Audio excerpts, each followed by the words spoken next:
이제 오늘 우리 공동체가 함께 나눌 설교를 본문을 살피도록 하겠습니다. 오늘 성경 본문은 요한계시록 5장 1절부터 14절까지의 말씀입니다.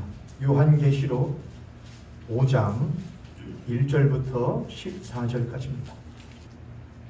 다 찾으신 줄로 믿고 제가 하나님 말씀 받들어 읽도록 하겠습니다. 요한계시록 5장 1절부터 14절까지.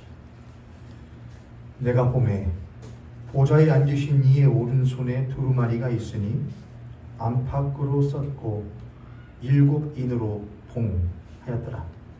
또 보매 힘있는 천사가 큰 음성으로 외치기를 누가 그 두루마리를 펴며 그 인을 떼기에 합당하냐 하나. 하늘 위에나 땅 위에나 땅 아래에 능히 그 두루마리를 펴거나 보거나 할 자가 없더라. 그 두루마리를 펴거나 보거나 하기에 합당한 자가 보이지 아니하기로 내가 크게 울었더니 장로 중에 한 사람이 내게 말하되 울지 말라. 유대 지파의 사자 다윗의 뿌리가 이겼으니 그 두루마리와 그 7인을 떼시리라 하더라. 내가 또 보니 보좌와 내 생물과 장로들 사이에 한 어린 양이 서 있는데 일찍이 죽임을 당한 것 같더라. 그에게 7뿔과 7눈이 있으니 이 눈들은 온 땅에 보내심을 받은 하나님의 7영이더라. 그 어린 양이 나와서 보좌에 앉으신 이의 오른손에서 두루마리를 취하시니라. 그 두루마리를 취하심에 내 생물과 24장로들이 그 어린 양 앞에 엎드려 각각 검은고와 향이 가득한 금 대접을 가졌으니 이 향은 성도의 기도들이라. 그들이 새 노래를 불러 이르되 두루마리를 가지시고 그 임봉을 떼기에 합당하시도다. 일찍이 죽임을 당하사 각 족속과 방언과 백성과 나라 가운데서 사람들을 피로 사서 하나님께 드리시고 그들로 우리 하나님 앞에서 나라와 제사장들을 삼으셨으니 그들이 땅에서 왕노릇 하리로다 하더라. 내가 또 보고 들으매 보좌와 생물들과 장로들을 둘러선 많은 천사의 음성이 있으니 그 수가 만만이요 천천이라. 큰 음성으로 천사들이 이르되 죽임을 당하신 어린 양은 능력과 부와 지혜와 힘과 존귀와 영광과 찬송을 받으시기에 합당하도다 하더라. 내가 또 들으니 하늘 위에와 땅 위에와 땅 아래와 바다 위에와 또 그 가운데 모든 피조물이 이르되 보좌에 앉으신 이와 어린 양에게 찬송과 존귀와 영광과 권능을 세세토록 돌릴지어다 하니 내 생물이 이르되 아멘 하고 장로들은 엎드려 경배하더라. 아멘. 할렐루야. 아멘. 금방 요한계시록 5장 1절부터 14절까지의 말씀을 여러분 금방 제가 읽고 여러분은 눈으로 읽으시면서 들으셨는데 어떠셨어요? 저를 따라서 나는 분명 비정상신자다. 비정상신자. 제가 이제부터 설명을 찬찬히 할 테니까 그럼에도 불구하고 여러분의 심령이 뜨거워지지 않으면 나 진짜 비정상이구나 여기시면 돼요. 왜냐하면 이 말씀은 예수 그리스도가 여기 보면은 한 어린 양이 나오죠. 그게 누구냐면은 예수 그리스도를 말해요.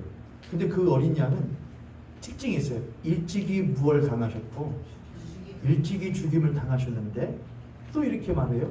능히 이기신 어린 양이에요. 일찍이 죽임을 당하셨는데 또한 능히 이기신 어린 양이에요. 근데 그 어린 양이 이 세상 누구도 뗄 수 없고 펼 수 없는 두루마리가 있는데 그 두루마리를 무엇하냐? 펴시는 거예요. 그랬더니 여기 보면은 내 생물과 24장로들과 천군 천사들이 뭐래요? 우리가 잘 알고 있는 복음성가 중에 구원하심이 보좌에 앉으신 우리 하나님과 어린 양께 있도다. 구원하심이 보좌에 앉으신 우리 하나님과 어린 양께 있도다. 그 찬양이 나오는 그 가사가 전부 다 여기 나오는 가사예요. 그 어린 양만이 영광 받으시기에 찬송 받으시기에 합당하시다 막 그냥 그거는 우리들의 막 가슴 막 움직여요. 이거를 누군가가 그림 잘 그리고 누구 애니메이션 잘하는 사람이 요거를 한번 그림 그리면은 음향을 깔고 하면 얼마나 좋을까. 왜냐면은 이 사도 요한은 반모라고 하는 섬에 유배당하고 있을 때에 이걸 환상 가운데 못한 거잖아요. 내가 또 보니 내가 또 보니 내가 또 보고 들으면 보고 시청각으로 막 했다는 거 아니에요. 막 한 거를 적어가지고 우리들에게 전해준 거예요. 그러니까 우리는 보고 듣지는 못하고 그가 보고 들은 것을 전하여 읽을 뿐이니까 이 감동이 없는 모양이에요. 그러니까 여러분들은 최대한 뭘 하셔야 되느냐, 여러분의 문학적 감성을 돋우셔서 마치 보여지듯이 마치 들려지듯이 그렇게 들으시면은 조금 더 이해가 되시지 않을까 싶어요. 제가 한 번 더 그래서 성우와 같이 한번 제가 다시 한번 읽어볼게요. 다시 한번 들으실 때 여러분은 생각을 하시면서 들어보세요. 다시 한번 읽습니다. 내가 보매 보좌에 앉으신 이의 오른손에 두루마리가 있으니 안팎으로 쓰여져 있고 7인으로 봉하여져 있더라. 또 보매 힘있는 천사가 큰 음성으로 외치기를 누가 그 두루마리를 펴며 그 인을 떼어 그 두루마리를 보게 하기에 합당하냐 하니 하늘 위에나 땅 위에나 땅 아래에 능히 그 두루마리를 펴거나 보거나 할 자가 없더라. 그 두루마리를 펴거나 보거나 하기에 합당한 자가 보이지 아니하니 내가 그 모습을 보고 이 사도 요한이 말하는 거예요. 내가 크게 못했냐 통곡했다 이거예요. 그 펼쳐져야 그 두루마리가 펼쳐져야 하나님의 신원의 때에 눈물 흘리는 자들이 애통하는 자들이 심령이 가난한 자들이 줄이고 목마르던 자들이 배부르게 되고 풍족하게 되며 그 눈물을 닦아지는 일이 반대로 배불렀던 이들이 부유했던 이들이 하나님 앞에 심판받는 일이 그 두루마리가 펴져야 일어나게 되는 것인데 능히 그 두루마리를 펼 자가 있다 없다? 없다 이거예요. 그래서 그 두루마리를 누가 펼 수 있을까 하며 통곡하며 울고 있었던 때에 5절입니다. 장로 중에 한 사람이 그렇게 울고 있는 나에게 와서 말하되 울지 말아라. 유다 지파의 사자 곧 다윗의 뿌리가 무엇하였으니 이겼으니 저를 이겼으니 이 이겼으니는 곧 뭘 말하는 것이냐? 예수 그리스도의 부활을 말을 해요. 예수 그리스도께서 사망 권세를 이기시고 부활하셨으니 그가 사망 권세를 이기시고 부활하시어 하나님 보좌 우편에 앉으셨으니 이겼으니 그 두루마리와 그 7인을 그가 능히 이기신 그가 못하시리라 떼시리라.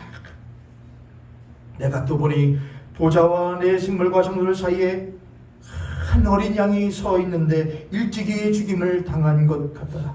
그런데 그에게 7뿔과 7뿔은 권세를 말을 해요. 7눈과 이는 모든 것을 헤아리심을 말을 해요. 눈이 있으니 그 눈들은 온 땅에 보내심을 받은 하나님의 7영이더라. 그 어린 양이 나와서 보좌에 앉으신 이의 오른손에서 보좌에 앉으신 이는 곧 하나님을 말하고 성부를 말하고 성부에서 그 두루마리를 받아 어린 양이 받아 취하시니라. 8절 그 두루마리를 취하심에 네 생물과 24장로들이 그 어린 양 앞에 못하여 엎드려 각각 검은고와 향이 가득한 금 대접을 가졌으니 그 향은 성도들의 무엇이라? 그 성도들의 기도가 무슨 기도일까요? 하나님의 나라가 임하게 하여 주시옵소서. 하나님의 이름이 높임을 받으시옵소서. 하나님의 뜻이 하늘에서 이루어진 것과 같이 땅에서도 이루어지게 하여 주시옵소서. 오늘날 우리에게 일용할 양식을 주옵시고 우리가 우리에게 죄 지은 자를 용서하여 줄 것 같이 우리의 죄를 용서하여 주옵시고. 이게 성도들의 기도. 그것이 막 가득하더라 이거. 하나님 뜻 이루기로 했던 그 기도가 가득하더라 이거예요. 그들이 새로운 노래를 불러 이르되 여기는 같이 한번 읽을까요? 10절까지 시작. 두루마리를 가지시고 그 인봉을 떼기에 합당하시도다. 일찍이 죽임을 당하사 각 족속과 방언과 백성과 나라 가운데서 사람들을 피로 사서 하나님께 드리시고 그들로 우리 하나님 앞에서 나라와 제사장들을 삼으셨으니 그들이 땅에서 왕노릇 하리로다 하더라. 내가 또 보고 들으매 보좌와 생물들과 장로들을 둘러선 많은 천사의 음성이 있으니 그 수가 만만해요. 생각해보세요. 만만의 천사, 천천의 천사들이 막 가득 그들이 다 모였으니 얼마나 많겠어요. 그들이 모여서 한 목소리만 하니 그 음성이 얼마나 하늘을 흔들리고 땅을 움직이게 하셨어요. 큰 음성을 이르되 함께 읽습니다. 시작. 죽임을 당하신 어린 양은 능력과 부와 지혜와 힘과 존귀와 영광과 찬송을 받으시기에 합당하도다. 합당하도다. 내가 또 들으니 하늘 위에와 땅 위에와 땅 아래와 바다 위에와 또 그 가운데 모든 피조물이 이르되 또 함께 읽습니다. 시작. 보좌에 앉으시니와 어린 양에게 찬송과 존귀와 영광과 권능을 세세토록 들릴지어다 하니 내 생물이 이르되 무엇? 아멘. 장로들은 엎드려 경배하더라. 아멘. 할렐루야. 아멘. 어떻게 조금 와 닿으셨어요? 저를 따라서 나는 여전히 뒤에는 제 안 할게요. 이게 정상은 들으면 뭐냐, 이런 누가 막 연극을 한번 해서 좋겠다, 영화를 해서 좋겠다. 그래서 부족하나마 사도 요한이 본 것에는 절대로 비견할 수 없겠지만 오늘 말씀의 제목은 이렇게 되어 있습니다. 영원한 승리예요. 오늘은 열린 무덤문 앞에서 11번째 시간, 지금 저희들은 부활절 이후로 11번째 시간을 맞이하고 있어요. 오늘 창립주일 빼고 11번의 시간을 맞이했어요. 여러분 어떻게 부활에 대한 의미가 여러분에게 조금 와닿으셨는가요? 부활이 여러분에게 어떻게 조금 큰 하나의 신앙의 거리가 되었는가요? 안 되셨을 거예요. 그럴 수밖에 없어요. 왜냐하면 우리는 억울하거든요. 한이 있거든요. 흔히 사람들이 한국인의 정서를 뭐라고 말하더라고요? 한이라고 말하더라고요. 한이 서럽소. 왜 한이 맺혀요? 왜 한이 생겨요? 억울해서 그래요. 안 풀어져서 그래요. 답답해서 그래요. 이 일이 이렇게 되어지면 안 되는데, 이 일이 사필 규정으로 돼야 되는데 되어지지 않음을 보고 합당치 않은 일이, 부당한 일이 마치 정상처럼 이루어지는 걸 보면 뭐가 사라지냐? 한이 맺혀요. 이건 아닌데, 이렇게 되는 건 아닌데, 이건 옳지 않은데, 이건 악한 것인데. 제가 지금 말하는 것은 우리 각자의 삶에 욕심을 추구하다가 되지 않는 일들에 대하여 답답함을 느끼는 것은 재회입니다. 내가 투자한 주식이 대박이 나야 되는데 그것이 되지 않으므로 한이 맺혔다, 그딴 건 쳐주진 않습니다. 제가 좀 격한 말을 쓸게요. 성경은 분명히 말, 그딴 건 이래요. 그럼 하나님, 그럼 뭐냐? 하나님, 억눌린 자가 자유하게 되고, 눈먼 자가 보게 되고, 갇힌 자가 풀어지고, 힘 있는 자들에 의하여, 가진 자들에 의하여, 권세자들에 의하여 억눌리고 빼앗기고 착취당하고, 그것 때문에 눈물 흘리며 울고 애통하며 가난한 자들에게 그 한 맺힌 마음을 하나님은 어떻게 풀어낼 수가 있습니까? 그런데 아무도 못 푸는 것 같아요. 우리 개인의 삶을 봐도 부활 하는데 우리는 그보다 훨씬 더 뭘 많이 듣고 살았거든요. 죽어야 해. 맞아요. 우리는 예수의 십자가에서 죽어요. 근데 그 죽는 것도 한계가 있어요, 없어요? 한계가 있어요. 저러다 죽는 것도 한계가 있다. 어느 순간부터는 죽는 것이 신앙으로, 성령의 도움으로 죽어지는 것이 아니고 내 고집과 아집으로, 의지로 죽어야지. 하지만 그것이 내 마음에 하나에 뭐가 되냐, 한이 되어지는 경우도 적지 않단 말입니다. 왜 그래요, 여러분? 부활의 주님을 믿지 못하기 때문에 그래요. 여러분, 내 마음 가운데 야, 될 거야, 되어질 거야 라고 하는 것은 하나의 희망 고문이죠. 여러분께 여쭙죠. 인간사가 앞으로 시대가 지나가면은, 세월이 지나면 더 좋아질 것 같으세요? 여러분, 진보적인 사상에 따르면은 역사는 무엇한다? 진보한다, 그렇게 합니다.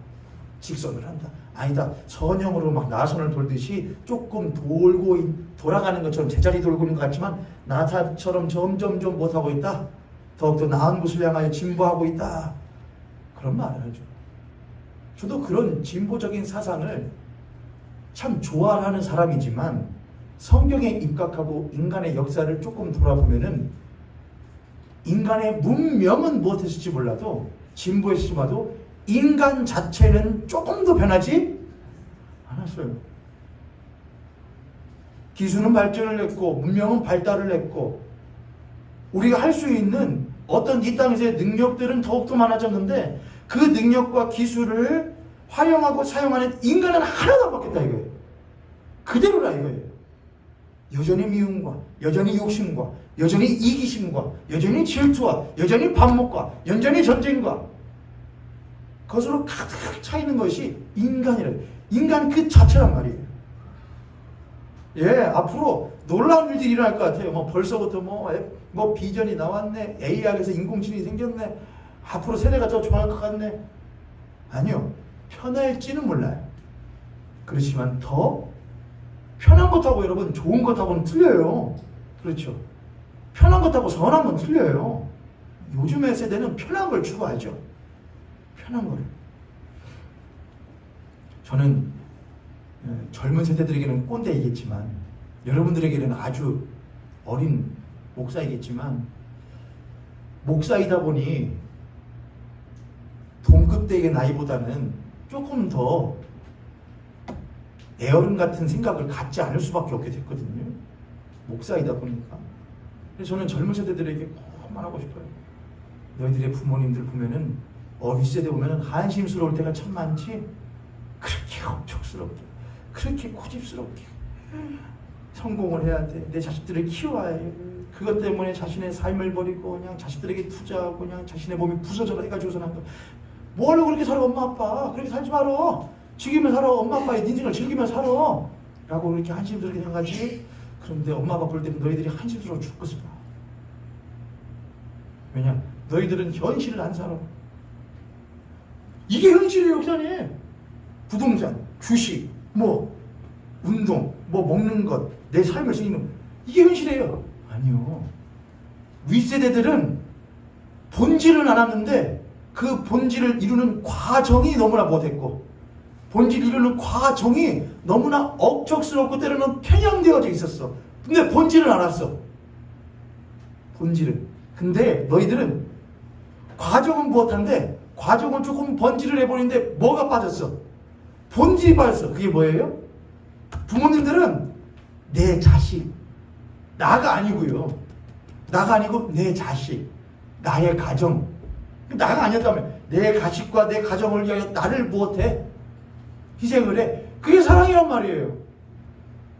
나는 찢어진 팬티 입고 나는 찢어진 난닝구 입어도 내 자식들은 입힐 거야. 그게 사랑이었단 말이에요. 그게 본질이었어요. 근데 그 본질을 이루는 과정이 너무나 못해서 억척스럽고 거칠다 보니까 자식들이 너무나 못해서 질려버렸어요. 그럼 뭘 해야 돼요? 똑똑한 자식들은 본질도 잃지 말고 과정도 못하지 말아야지. 잃지 말아야지 하는데 본질을 못해버려요. 본질을 쏙 빼버려요. 왜요? 본질을 이루려면은 반드시 못할 수밖에 없거든요. 억척스러울 밖에 없거든요. 모자랄 수밖에 없거든요. 키워보신 분들은 아시죠, 여러분? 야, 그거 절대 쉬운 게 아니야. 그렇게 해봐. 누군가를 위해 누군가를 키워내고 자라게 한다는 것은 쉬운 일이 아니야. 젊은 세대는 잘 알아요. 저도 잘 알고요. 그런데 그런 젊은 세대들의 발을 확 붙드는 게 있어요. 저는 그걸 뭐라고 생각하냐? 저는 소셜 커뮤니티라고 생각을 해요. SNS라고 생각을 해요. 아주 그러고 좀 하지 마. 뭐 하여튼 한심스러워 죽겠어요. 제가 말씀하다가 이걸 이야기하는지 모르는데 한심스러워 죽겠어요. 뭐 하는 사람 보면은 핸드폰으로 SNS 하는 SNS를 할 거면 특히 페이스북이라든지 어른들은 모르시니까 페이스북 아시는 성도님 이럴 수가 아셔요? 저도구나. 여러분들 다 인스타그램 아셔요? 여러분 다른 것도 있어요. 좋은 것도 정보도 있고 한데 그것 자체가 원래 뭐예요? 내 이야기하는 거잖아요. 내 이야기에 자 장을 열어놓을게. 너희들 이야기에 자 그러면 내 이야기하고 싶은데 무슨 얘기하고 싶었어요? 좋은 얘기하고 싶었어요? 아니면 내 한탄 얘기, 나 모자란 얘기하고 싶었어요? 옛날에는 멀리 떨어져 있었잖아요. 그렇죠? 통신이 교통이 좋지 않으니 멀리 떨어져 있어요. 그러니까 한낱 비교해봐야 누구 비교해요? 내 옆집 내 친구 가까운 데나 비교해요. 근데 고만고만 하거든요. 비교해봐야 서로 공감이 더 돼요. 근데 지금은 교통이 좋아지고 통신이 좋아져요. 그러니까는 주변에 있는 사람들 어디 도에 사는 사람, 어디 나라에 사는 사람, 나랑 전혀 일명식도 없는 사람들의 소식까지 다 볼 수 있어요. 볼 수 있어요. 근데 다들 뭐만 하고 있는? 자기 자랑만 하고 있어요. 그리고 그거 보고 있으면은 희생하고자 하는 마음이 생기겠어요? 아니면 나도 저렇게 살고자 하는 마음이 생기겠어요? 근데 현실은 그래요, 안 그래요? 현실은 안 그렇단 말이에요. 그럼 포기를 할 수밖에 없어요. 뭐를? 희생하는 삶, 본질을 추구하며 사람답게 사는 삶. 사람답게 여러분, 사람답게 사는 건 본질을 추구하는 게 사람이에요. 성경은 사람이란 본질을 추구하는 거라고 성경은 말을 해요. 그래서 그리스도인들이 세상 사람들과 다른 점은 거기에서 있어요. 그리스도인들은 본질을 추구해. 그게 뭐냐? 이 모든 보이는 것이 보이지 않는 것으로부터 말미암았다 그러거든요. 이 모든 보이는 것이 보이지 않는 하나님의 말씀으로 말미암아 된 것을 알지 못하느냐, 그렇게 성경은 말을 하거든요. 그래서 그리스도인들은 보이는 것보다 보이지 않는 하나님을 더욱더 숭앙하며 흠숭하며 살아요. 그래서 때로는 보이는 것에, 때로는 보여지는 것들을 초계와 같이 또는 덜 여겨버릴 수 있는 강단이 그리스도인들에게 있었단 말이에요. 근데 그렇게 사는 것에는 무엇이 반드시 따라오느냐? 희생이 따라와요. 눈물이 따라와요. 은혜는 넘치지만 눈물도 있어요. 희생은 있지만 또한 감사가 있어요. 그런 게 그리스도인의 능력이고 그리스도인의 표상이었어요. 그런데 오늘날은 어떻게 해요? 내 교회, 이 교회 비교해요. 저 신자, 이 신자 비교해요. 내 삶, 그리스도인의 삶과 밖의 삶을 비교해요. 하다 보니까는 무엇에 빠져버려요? 그들은 저렇게 사는데, 그들은 보여지는 삶이 저렇게 좋은데 나의 보여지는 삶은 왜 이러한가라고 하는 마음을 가지면서 오히려 그러면 그럴수록 보여지는 이 모든 것들이 보이지 않는 하나님의 말씀으로 말미암다는 내가 가진 것은 이 모든 것들을 다 합하여도 그것이 내 안에 있는 것보다 결코 클 수 없다는 것을 안다면, 내가 가진 것이 얼마나 큰 것인지 안다면, 내가 얼마나 부유한 자인지, 내가 얼마나 배부른 자인지, 내가 얼마나 큰 자인지, 나 같은 죄인을, 나 같은 종을 제사장 삼으시고 나라 삼으시는 하나님의 은혜와 섭리가 얼마나 큰 것인지를 안다면은, 그래, 부러울 때도 있어. 하지만 그것이 내 전부는 아니거든. 그래, 나 눈물 흘릴 수도 있을 거야. 내가 희생할 때도 있을 거야. 때로는 아플 때도 있을 거야. 그럼에도 불구하고 나는 나에게 주신 영원하신 하나님의 크신 은혜가 얼마나 큰지와 그가 언젠가는 보여지는 것들을 추구하며 살던 너희들보다 보이지 않는 영원하신 하나님을 추구하며 살았던 나를 지극히 높여 하나님 보좌 우편에 앉게 할 것을 나는 무엇해? 믿으라고 하는 그 부활 소망이 없으면 신자는 죽었다 깨나도 보이지 않는, 보이는 삶을 나보다 떵떵거리며 살아가는 사람들보다 기쁘고 감사하며 살아갈 수가 있다 없다? 없습니다. 없습니다. 얼굴에 박지가 않단 말입니다. 능력이 없단 말입니다. 말에 힘이 없단 말입니다. 뭐만 생기느냐? 근데 계속해서 저러들은 저렇게 사는데 나는 왜 모양 이 꼴이야? 그때마다 죽어야 됩니다. 그걸 막 사모하는 것이 당신의 죄성입니다. 그것을 십자가에 못 해야 됩니다. 못 박아야 됩니다. 못 박아야 됩니다. 그러면 그리고 죽어야지. 보지를 말자. 인스타그램 보지를 말자. 여러분, 그러면 뭐 생기는지 아세요, 여러분? 저를 그렇게 하면 신앙에 화병 생긴다. 이 자리 가운데 그런 화병 안 가져보신 분 없을걸요? 믿긴 믿어요. 교회는 다녀요. 근데 왜 그러지 내 집구석은? 교회는 다녀요. 근데 왜 그러지 내 새끼는? 내 자식은 왜 안 변하지? 교회는 다녀요. 열심히 기도했어요. 근데 내 집에는 저 시커먼 놈은 왜 안 변하는 거지? 남편 말하는 겁니다. 손에 나 교회 열심히 알고 계속 기도했는데 왜 남편은 시커먼 놈이라고 예전에 뭐라고 그냥 왜 안 변하지? 왜 내 시어머니는? 왜 내 시어머니는? 내가 그렇게 하나님 기도했는데 왜 저 세상은 저렇게 안 변해요? 내 이웃들은 왜 저 모양 그 꼴이에요? 그럴 때마다 죽어야 돼요. 그걸 변화시키고자 하는 막 그게 당신의 뭐예요? 욕심이에요. 자, 그걸 십자가에 못 박아 뭐 어떻게 해야 돼요? 죽여. 그러면 죽여야지. 십자가. 하나님, 저것 좀 안 보고 좀 살게 해주세요. 저것을 안 볼 수 없으면 차라리 나를 십자가에 못 박아 죽여줘서 그냥 저것이 봐도 아무렇지도 않은 것처럼 되게 그렇게 하잖아요, 여러분. 지금 제가 저 혼자 그러는 거예요?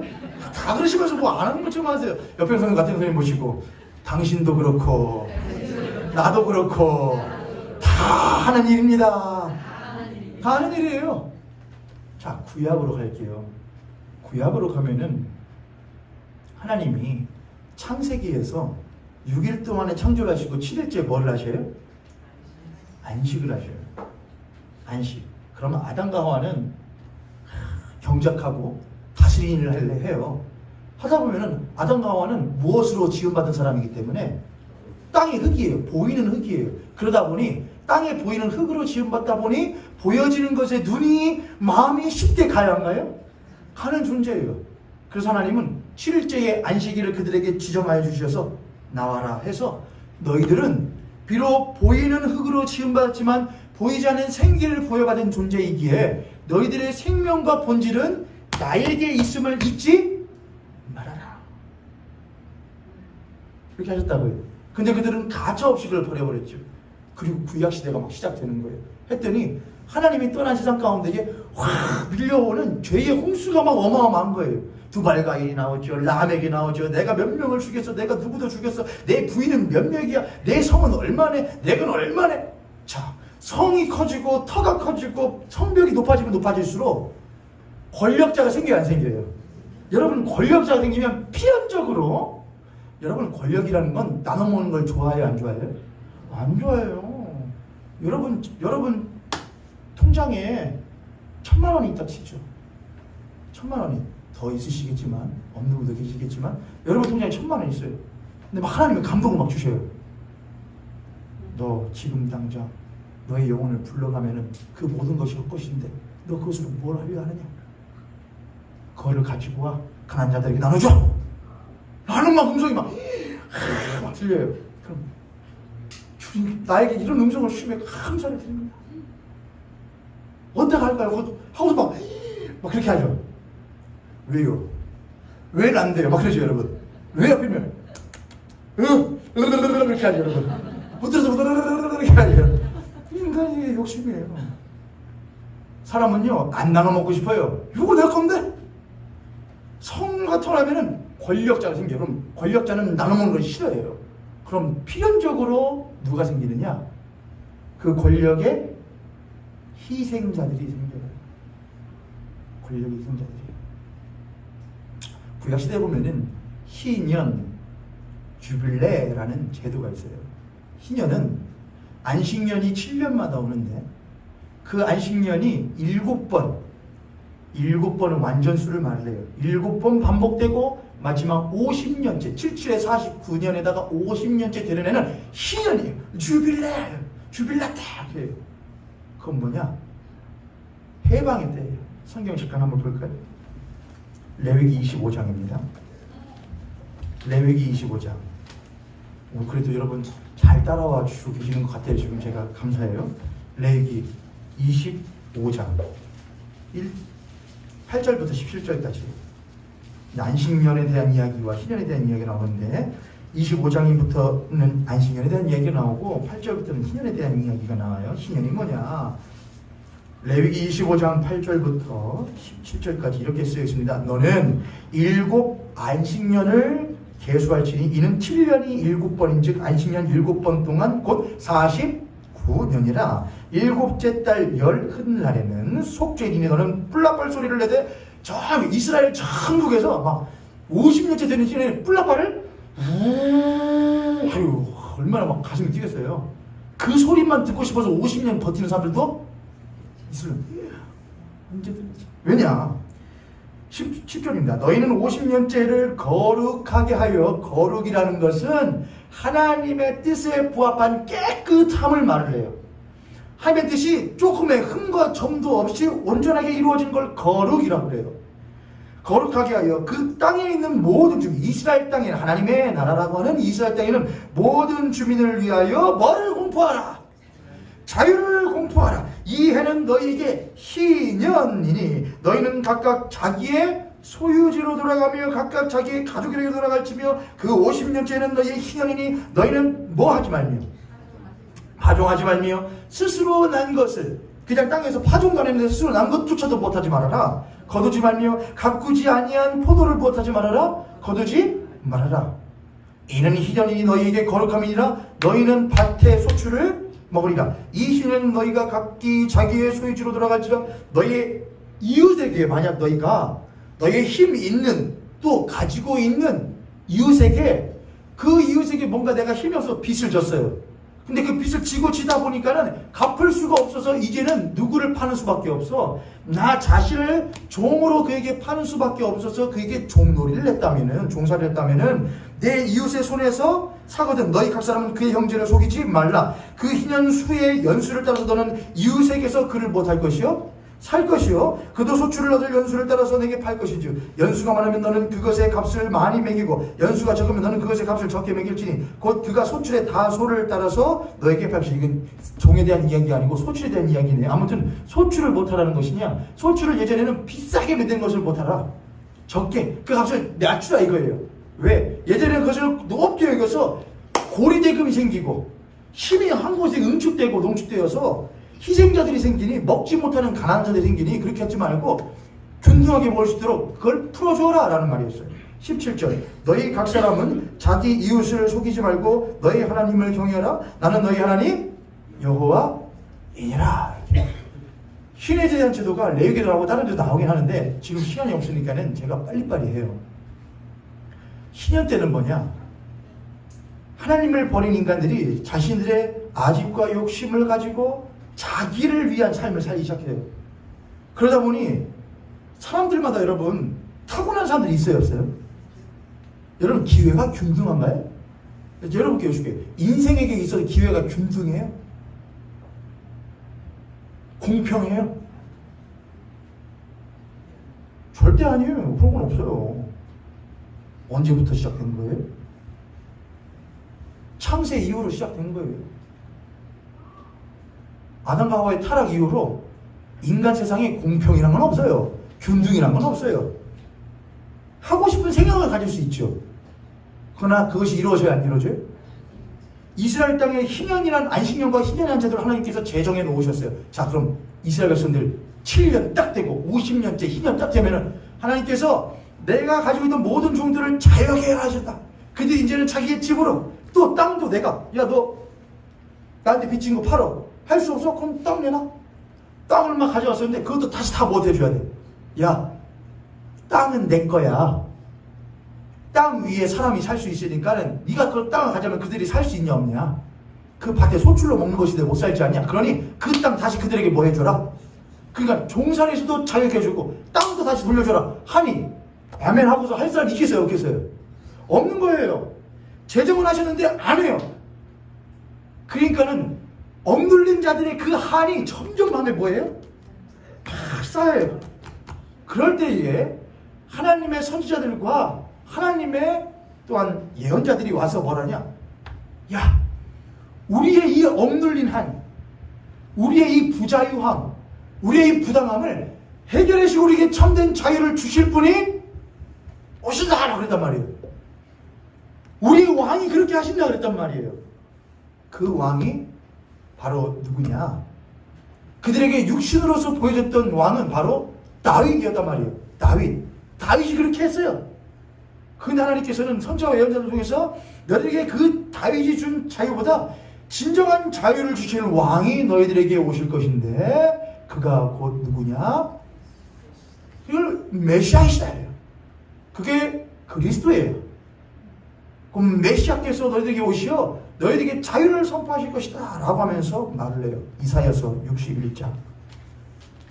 저는 그래서 너무 위험하고 무서운 얘기지만 하나님 부활을 경험하려면 방법은 하나밖에 없는 것 같습니다.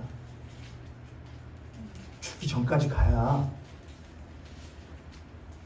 팔복에 나오는 것처럼 산상수훈에 보면은 심령이 근데 마가복이면은 그냥 가난한 자거든요. 심령이 가난한 자, 애통한 자 그렇게 되어야 못할 수 있지. 하나님의 부활 어떻게 하면 이 상황을 어떻게 하면 이걸 이길 수 있지? 이걸 누군가 뒤집어 주시지라고 하는 것이 생기지. 먹고 살만한 사람은 절대로 하나님 잘 안 믿어요. 만족하는 사람들이 어쩌면 없는 게 복인지도 모르겠어요. 이사야서 61장 1절부터 3절 말씀이에요. 선지자 이사야가 이스라엘 백성들에게 예수 그리스도에 대해서 말을 하시면서 하는 거였어요. 오라마냐. 다 같이 함께 있습니다. 1절부터 3절 시작. 주 여호와의 영이 내게 내리셨으니 이는 여호와께서 내게 기름을 부으사 강한 자에게 아름다운 소식을 전하게 하시라. 나를 보내사 마음이 상한 자를 고치며 포로된 자에게 자유를 갇힌 자에게 노임을 선포하여 여호와의 은혜를 여호와 우리 하나님의 보복의 날을 선포하여 모든 슬픈 자를 위로하되 무릇 시온에서 슬퍼하는 자에게 화관을 주어 그 죄를 대신하며 기쁨의 기름으로 그 슬픔을 대신하며 찬송의 옷으로 그 근심을 대신하시고 그들이 의의 나무 곧 여호와께서 심으신 그 영광을 나타낼 자라 일컬음을 받게 하려 하심이라. 아멘. 아무런 나와 상관이 없어요. 아무런 감흥이 없어요. 이게 만약에 법관이 내리는 지금부터 판결문을 낭독하겠습니다. 노원준에게 형량을 무기징역이었으나 형량을 감면하여 내일 뭐라고 해요? 그거 나가는 건데 출소를 명하며 억울하게 복역했던 것을 감안하여 그에게 앞으로 살 수 있는 집을 정부에서 집과 평생 동안의 먹을거리를 이렇게 하면은 여러분이 만약에 그 당사자면은 어떻게 해서요? 그냥 주 여호와의 영이 되게 된 노원준에게 형량이 감당되었고 주셨습니다. 그럼 이렇게 해요, 여러분? 아니, 우리에게는 한이 없어요.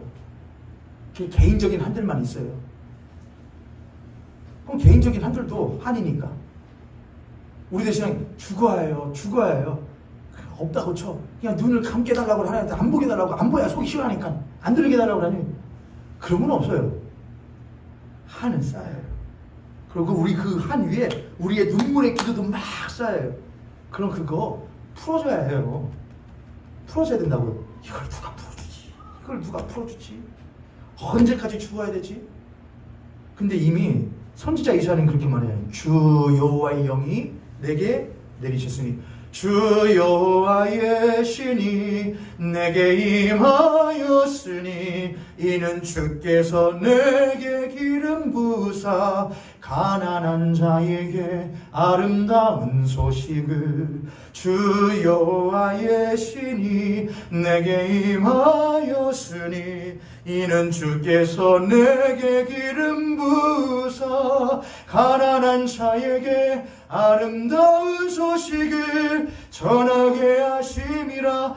나를 보내사 갇힌 자를 송정민 씨 찬양이 있거든요. 언제 한번 나눠드렸던 것 같아요. 갇힌 자를 누리게 하며 눈먼 자를 눈뜨게 하며 포로된 자에게 자유를 주님의 성령 내게 임하여 하늘의 영광 나타. 이렇게 이사야가 막 가슴 벅차게 하는 거예요. 이스라엘 백성들아 너희들은 하나님의 나라임에도 불구하고 여러 나라로부터 압제당하고 또한 하나님의 나라라고 하는 그 안에서조차 권력과 힘과 능력을 가지고 있는 자들에 의하여서 땅을 뺏기고 자신의 전토를 뺏기고 자신의 삶을 뺏겼던 그의 마음에 한이 있어져서 하나님 이걸 풀어주십시오. 나의 억울함을 해결해 주십시오. 이 어그러진 세상을 조금 한번 조율해 주십시오.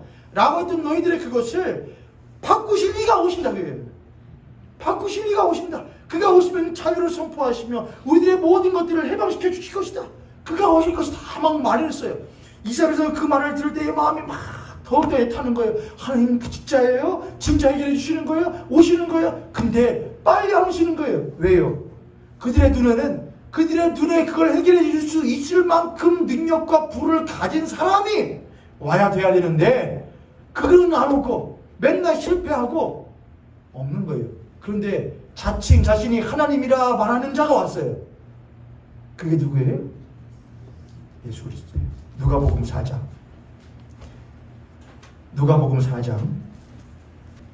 우리 옆에 성도님 같은 손에 보시고 한번 그렇게 축복합니다. 당신의 한을, 당신의 종됨을 풀어주실 분이 오십니다. 할렐루야. 누가복음 4장 끝까지 집중해서 임해주세요. 누가복음 4장 16절부터 19절에 보면은 예수님께서 공생애를 시작하시려고 시작하시는 차에 회당에 가셔서 유대인들이 모여 하나님의 말씀을 함께 읽고 나누고 예배하는 회당에서 예수님이 가셔서 성경책을 딱 펴시고서는 읽으시는 거예요. 그게 이거예요. 누가복음 4장 16절부터 19절까지 시작. 예수께서 그 자라나신 곳 나사렛에 이르사 안식일에 늘 하시던 대로 회당에 들어가서 성경을 읽으려고 서심해 선지자 이사야의 글을 들이거늘 책을 펴서 이렇게 기록된 데를 찾으시니 곧 주의 성령이 내게 임하셨으니 이는 가난한 자에게 복음을 전하게 하시려고 내게 기름을 부으시고 나를 보내사 포로된 자에게 자유를 눈먼 자에게 다시 보게 함을 전파하며 눌린 자를 자유롭게 하고 주의 은혜의 해를 전파하게 하려 하심이라 하였더라. 책을 덮어 그 맡은 자에게 주시고 앉으시니 회당에 있는 자들이 다 예수님을 왜 저 사람이 하필이면 이사야를 들을 때 거기서 그걸 찾아서 읽었을까 하고서는 이제 이 사람이 무슨 말을 하려나 하고서는 딱 쳐다보고 있는데 예수님 뭐라고 하셔요? 20절 이에 예수께서 자기를 바라보고 있는 그들에게 말씀하시되 내가 지금 이사야의 이 글이 오늘 너희 귀에 응하리다. 그 말은 뭐냐? 내가 바로 너희를 자유하게 하게 할 이사야가 말했던 그 메시아, 그 그리스도가 바로 너희들 앞에 서 있는 이 초라한 나가 바로 그다. 그들은 감복하여 이 사람이 우리의 구원자 그렇게 하지 않았습니다. 그를 십자가 못 박아 죽여라. 그는 우리들의 하늘 이길. 그리고 실제로 그는 처참하게 예수 그리스도는 십자가에서 못해버렸습니다. 못 박혀 죽었습니다. 그를 따랐던 제자들도 저는 메시아일 거야. 그분은 그리스도실 거야. 그가 우리를 자유케 하실 거야. 라는 일념과 욕심을 가지고 예수를 따르는데 그가 험하게 십자가에 죽어버렸을 때에 다 못했구나. 끝났구나. 몰라줘. 어떻게 알아요? 예수님이 십자가에 죽으셨다. 그가 모든 세상의 죄를 대신 감당하시고 십자가에 죽으셨다. 라는 것을 세상 누가 아냐고요, 여러분. 전하는 자가 없으면. 그럼 전하는 자는 왜 전했냐고요, 그걸요. 예수님의 십자가가 우리의 죄를 용서하시기 위한 십자가였어 라는 것을 목숨 걸고 전했던 이들이 있었기 때문에 오늘 우리들이 그걸 믿고 있는 것인데 그들은 왜 그걸 목숨 걸고 전했냐고요. 그들은 한이 없거든요. 그들은 종됨이 없거든요. 왜 그래요? 최초의 순교자가 누굽니까, 여러분? 최초의 순교자, 기독교의 최초의 순교자는 스데반입니다. 스데반이라는 집사가 예수 그리스도를 전하고 예수 그리스도의 십자가를 전하고 부활을 전했더니 유대인들이 데려다가 뭐랍니다. 어미하고 전하지 말아라. 야, 내가 어찌 부활하신 예수 그리스도를 전하지 아니할 수가 없냐? 그럼 추가하고서는 돌팔매질을 죽입니다. 근데 사도 바울이 그때 스데반 집사가 뭐라고 합니까? 하늘을 우러러 하나님이 자신을 두 팔 안으시려는 것을 준비하시는 걸 보시고 감동돼요. 하나님, 저들의 죄를 부어다옵소서. 저들이 이제 아니 맞으면은 뭐가 생겨요?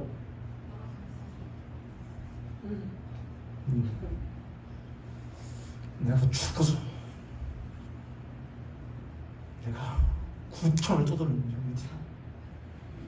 너희 일국 들어야지 10원 먹어야지 뭔가 그런 게 느끼잖아요 여러분. 아니신 것처럼 듣죠. 그게 저만 생겨요. 막 저는 눈을 막 쑥뿌렇게 뜨고서는 불 맞으면서 한 놈씩 다 기억을 할 거예요. 내가 올바른 묶음을 전했는데 나를 죽여? 하나님이 너를 용서하지 않을 거야. 하나님 그들 용서하지 않으셔요. 여러분 하나님은 착하시죠? 착한 하나님 아니에요. 성경은 하나님을 착하다 안 해요. 뭐라고 하죠? 하나님은 선하시다 그래요. 하나님은 선하시다. 하나님은 옳으시다 그래요. 하나님은 공의 하나님이시다. 하나님은 죄에 대하여 눈 감지 않으신다. 하나님은 죄인에 대하여 결코 용서치 아니하신다.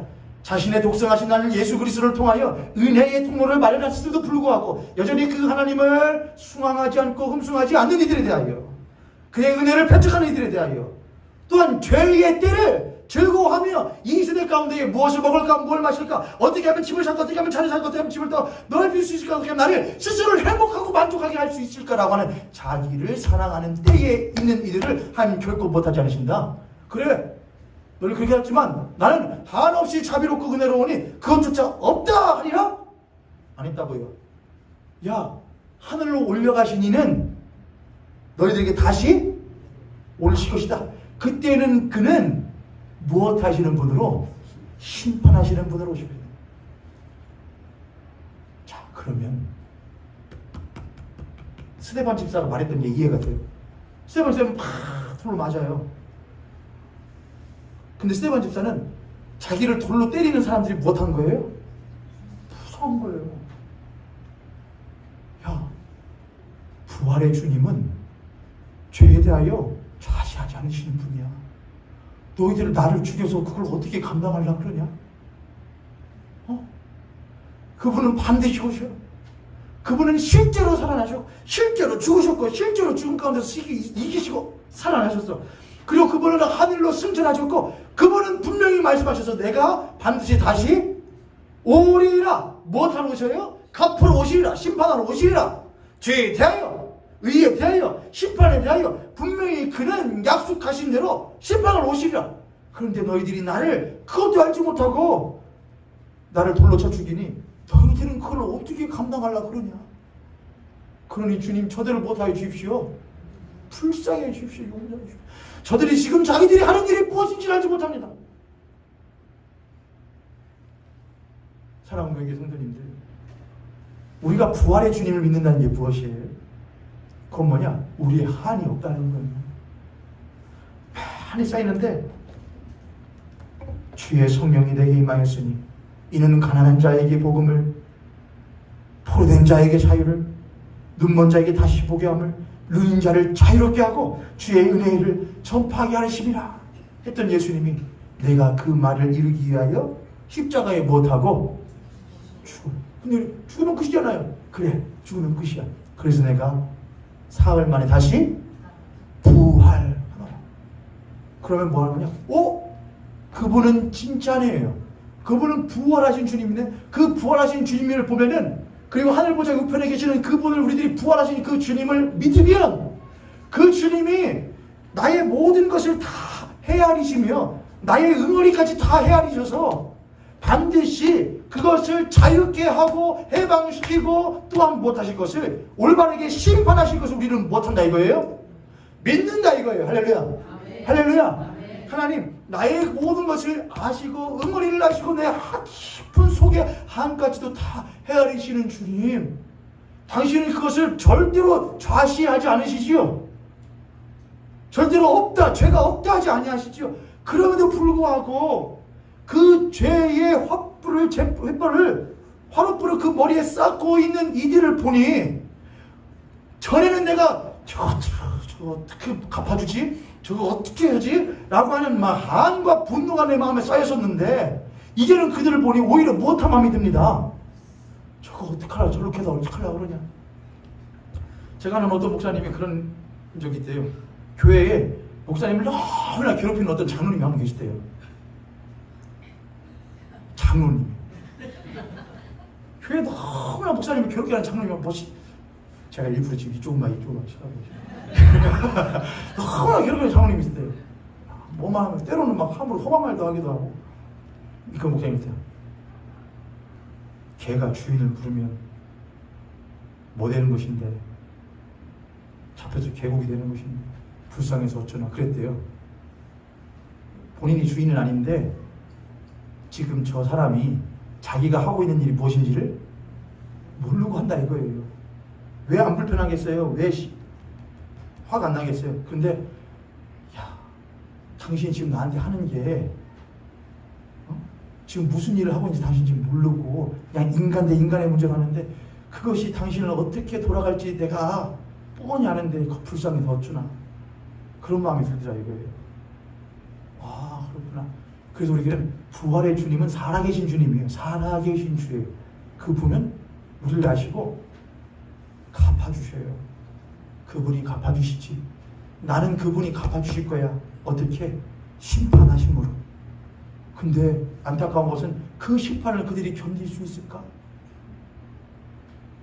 부활의 주님의 그 심판을 그들이 견딜 수 있을까? 그럼 오히려 그들에 대한 무엇이 생겨요? 불쌍함이 생겨요. 주님, 저들이 하는 일이 무엇인지를 알지 못함입니다. 그래서 요한계시록 우리들이 읽었던 말씀에 보면은 요한계시록 5장에서 어린 양이 있어요. 근데 그가 일찍이 무엇 당하신 것 같더라? 죽임을 당하신 것 같더라. 근데 그 어린 양이 7뿔과 7눈을 가지고서는 나와서 그 인봉된 책을 두루마리를 못 하셔요? 딱 인봉을 탁 7인을 다 떼고서는 두루마리를 쫙 펴요. 그럼 그 두루마리는 뭐냐? 심판에 대한 이야기예요. 그렇게 인간 역사에 기회를 주었음에도 불구하고 스스로를 사랑하며 자기를 높이고자 했던 성쌓기를 멈추지 않고 탑쌓기를 멈추지 않고 자기의 삶을 꾸리기를 멈추지 않았던 너희들에 대한 하나님의 심판이 도래하리라 라는 거예요. 우리는 그 어린 양이신 예수 그리스도를 믿어요. 그는 십자가에 죽으셨을 뿐만 아니라 무엇하신 분이시냐? 부활하신 분이심을 우리는 믿어요. 믿는 우리들에게는 그래서 그것이 능력이 돼요. 무슨 능력이 되냐? 하나님 요한이 없어요. 인간이게 때로는 인간적인 감정으로 불편함과 가슴 아픔이 생길 때는 있음을 제가 고백합니다. 그러나 저는 부활의 주님이 나의 모든 것을 신원하실 것을 나의 이것을 들으시고 응답하실 것을 나는 부활의 주님을 못합니다. 믿어요. 당신이 아시죠? 당신이 헤아리시죠? 지금 아무것도 당신이 안 하시는 것 같이 내가 보일지라도 주님, 당신은 것을 모두 다 못하시지요. 세시지요. 나의 눈물을 세시고 나에 대한 원수들의 그 모든 것들을 당신은 세시어 언젠가 나에게 그 원수의 목전 앞에서 기름 부을 것을 나는 못합니다. 믿습니다. 왜요? 그분은 부활하셔서 살아계신 하나님이시기 때문에 그렇습니다. 그게 그리스도의 능력이에요. 할렐루야. 이거 그러면 죽어야 해요. 다 죽어요. 맞아요? 틀려요? 맞아요. 근데 그 죽게 하는 동력도 뭐예요? 죽어야 해요. 죽으면 돼? 그렇지. 왜? 네가 죽을 때에 부활하신 예수 그리스도에서 너희의 죽음을 하나님 앞에 너희의 낮아짐을 세시고 너를 그렇게 고통스럽게 하는 이들에 대한 심판을 또한 못하시기 때문이야. 세시기 때문이야. 그래서 5분간 제가 마무리할게요. 다윗이 자신을 못하게 하는, 자신을 힘들게 하는 한 사람이 있었잖아요. 그게 누구예요? 사울 왕이었죠. 사울 왕이 다윗을 못하려고 누구 자리 뺏을까봐, 자기 자리 뺏을까봐 하는 그 권력자의 그 왕임에도 불구하고 동굴로 쫓아가고 뭐 어디로 쫓아가고 막 쫓아가잖아요. 근데 그 우둔한 아둔한 다윗은 뭐라 그래요? 저 죽여야 됩니다. 하나님이 주신 기회입니다. 저걸 죽여야 됩니다. 사울이 막 자고 있고 막 하니까 응가하고 있고 하니까 근데 어떻게 해요 다윗이요? 하나님이 기름 부은 받은 사람을 내가 어떻게? 그거는 오늘날 왜곡시켜서 목사를, 하나님의 종된 목사를 함부로 건들면 안 됩니다. 그런 거 아니에요. 다윗은 이후에 시편을 막 뒤져보면 알게 돼요. 다윗은 뭐라냐? 하나님이 어떻게 하실지를 알아요. 그러니까 오히려 그가 못한 거예요? 그렇죠. 야, 하나님이 나의 억울함을 아셔. 그분은 살아계셔. 그게 다윗의 용서의 능력이었던 거예요. 근데 그는 어쩌냐? 그는 자기가 하는 일이 무엇인지를 알지 못합니다. 여러분, 우리는 무조건 죽는 그리스도인이 아니에요. 우리에게 갚아주심이 있음을 알고 우리는 죽어요. 당신께서 나를 갚아주시죠. 당신께서 나를 헤아리시죠. 당신께서 언젠가는 공의와 정의를 이루실 것을 나는 믿지요. 그러니 내가 지금 죽어도 내가 지금 죽는다 해도, 내가 지금 희생한다 해도 이것이 아깝지 않은 거예요. 할렐루야. 아멘. 할렐루야. 아멘. 옆에 손님, 앞에 손님 보시고 우리 그렇게 한번 축복합니다.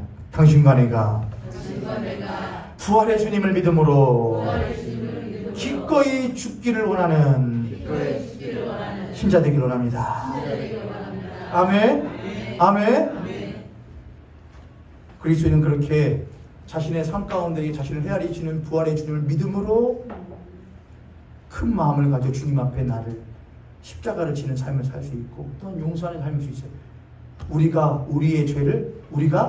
이웃의 죄를 용서하여 준 것 같이 우리의 죄를 또한 못하여 주시고 사하여 주세요. 우리가 어떻게 이웃의 죄를 용서해요? 뭐가 있는데? 울분인데, 죄가 한 개 있는데. 그 뭐예요? 그 용서는 왜 용서해요? 그분이 못하실 걸 아시기 때문에요. 그분이 대신 갚으실 것을 믿기 때문에. 그분은 부활의 주님이시고 그 부활의 주님은 다시 오실 것을 믿기 때문에. 오늘이 부활 마지막 설교였습니다. 영원한 승리. 이미 승리하셨고 그 영원한 승리를 이루실 어린 양을 늘 우리들이 믿으며 우리들의 삶 가운데에 우리 삶에 찾아오는 역경과 우리 삶에 이해될 수 없는 상황들 가운데서도 우리들이 오히려 그것에 억눌리며 그것들에 눌려 종되기보다는 오히려 그 상황 가운데서 우리 그 상황을 헤아리시며 그 상황을 종국에는 이기게 하실 부활의 주님을 신뢰하며 그 가운데서도 그분을 바라보며 감사하며 찬양으로 나아갈 수 있는 저와 우리 성도님 되시기를 주님의 이름으로 축복합니다. 아멘. 축복합니다. 아멘.